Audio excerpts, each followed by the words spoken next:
Sumainyo ang kapayapaan. Magbigayan ng kapayapaan na may galaw. Maraming salamat aking mga anak. Aking nasisilayan ang bago ninyong mga kapwa sa pagkakataon nito. Isa rin sila sa pinagpala ng Diyos sa kanilang mga buhay. Kung kaya't naway batid na ninyo ang mga mahalagang utos ng Diyos. Pagsumikapan nawa ng bawat isa, sundin at uklin sa pamuhay na naayon sa kanyang kalooban. Kung minsan man dumaraan kayo sa pagkakataon sa mga panahon na kayo ay pinanghihinaan, higit ang inyong mga pagtitiwala at pananalig at mga pananampalataya. Subalit aking mga anak, tawagin ninyo ang pangalan niya at siya'y darating. Sa mga pagkakataon niyo, huwag na huwag kayong mag-aalinlangan pa. Huwag na huwag kayong makapangako. Dahil ang mga bagay niya ay hindi nagtutulad sa Diyos. Nariyan lagi ang inyong mga kalaban sa paligid lamang. Iba't ibang tukso sa mundong ito. Maraming umahalin ng mga bagay na aakit sa inyong paningin, sa inyong pantingin, sa inyong mga kagusto. Subalit masigit na pahalagahan ninyo nawa ang katotohanan. Na ito ang aking mga aral at katotohanan. Kapag kayo ay laging inuubog ng Diyos, pinapagtubayan upang matuto, magpalaganap ng aking salita, magpahayag nito, kayo na ang isa sa pinapamapalad na nilikha ng Diyos sa mundo. Nasumpungan ninyo ang kayahanan na inyong hinahangad sa inyong pagbuhay. Dahil ang mga material na bagay na makamundong yan, panandalian lamang yan o pagsakantala lamang, lahat dyan ay mauubos, maglalago, mawawala. Kaya't maging matalino kayo bilang alagad ng Diyos. Ako'y may mga ipinaghanda na mga silid na lantay na ito doon sa kaharian. Ama nating lahat na maawain, mahabagin, walang hanggang ang pag-ibig, kakila sa lahat, unang nagpahalaga at unang umibig sa bawat isa. Kung kaya't aking mga anak, tatandaan ninyo lagi ang aking mga tagubilin. Baybayin ninyo ang aking binaybay na daan, patungo sa buhay na walang hanggan. At tiyak yun, at nakakitiya kayong lahat, na kailanman ay hindi kayo mapapakita. Makipot man ang pintuan na inyong pagdaraanan ng aking anak. Hindi yan tinitingnan na kung sino man ang makakadaan doon hanggang doon sa dulo na naroon ang buhay na walang hanggan. Tunay na kayo ay nakamtanan ang mahalagang pag pagpapala na nagmumula sa Diyos.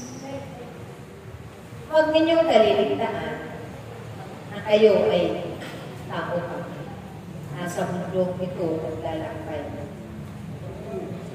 Subalit asahan ninyo at panaligan ninyo na narito kami kasama ninyo sa araw-araw ng inyong pagbubuhay. Naway pagkatibayin ninyo ang inyong paglilingkod. Lakasan ninyo at patibayin ninyo ang inyong mga kalooban sa lahat pang darating ng mga pagsubok aking. Dahil kapag ito ang isinapuso ninyo, isinaisip ninyo, isinagawa ang lahat ng mabubuting bagay, nakatitiyak ang bawat isa na kailanman ay hindi kayo magagabi ng inyong kalagayan. Nariyan din ang inyong mga pag-uusig na naririnig at nararanasan. Ako man ay inusig din. Subalit sa kabila ng lahat ng ito, pag-ibig lang ang aking isinukli. Nawa, ganun din kayo. Hingin nyo lagi na nag-uumapaw ang inyong mga pag-ibig. At kung may maririnig man kayo na hindi kaaya-aya sa inyong mga pandinig, baliwala na ang lahat ng ito. Hindi kayo masasaktan. Hindi kikirot ang inyong mga puso. Hindi kayo panghihinaan ang inyong mga pananampalataya. Hindi kayo manlulukay-kay sa mga bagay na ito, kundi masigit pa natitibay ang inyong mga pag-asa, ang inyong mga pananalig at pagtitiwala, pananampalataya. Dahil marunong na kayo mag-respeto man sa isa't isa o maglalala sa isa't isa. Taglay niyo lagi ang mga mahalagang bunga ng banal na Espiritu Santo. Ano't anuman ang mangyari, kahirapan man o bilog-bilog sa inyong mga buhay. Kung ito'y pahintulutan ng Diyos, tunay na kayo ay naroon na matatag na nakatayo. Matibay ang pundasyon ng inyong itinayong bahay. Dahil kailanman, hindi ito natingan ng mga tsunami dumarating na pinahintulutan ng Diyos. Ginayanig man ang inyong mga pananampalataya. Tunay na nakatayo kami ngayon.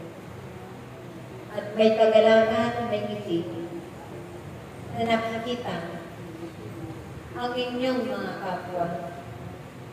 Nagliliwanag ang inyong daladalang ilaman tulad ko.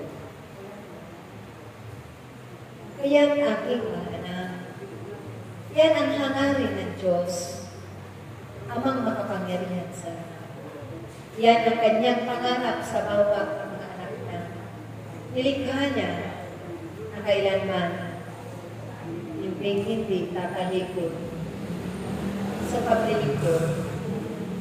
Hindi mauubusan ng pag-ibig.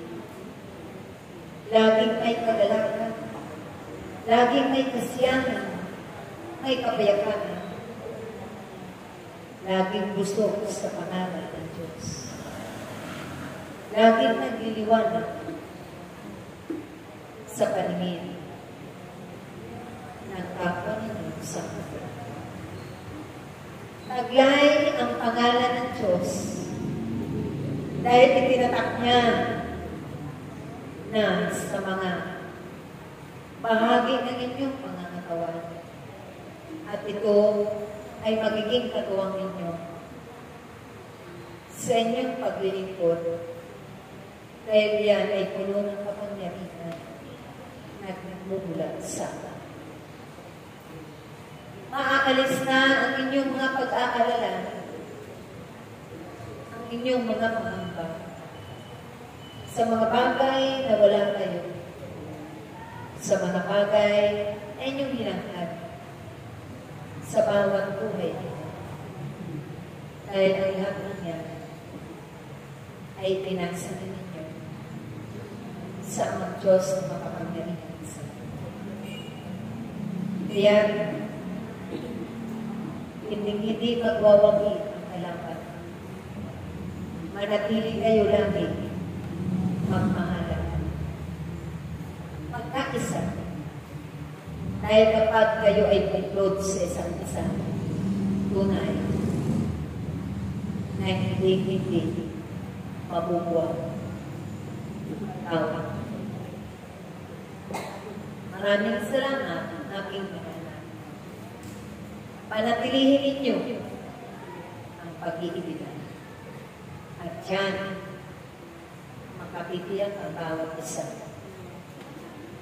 Ang biyaya ay lagi naroon.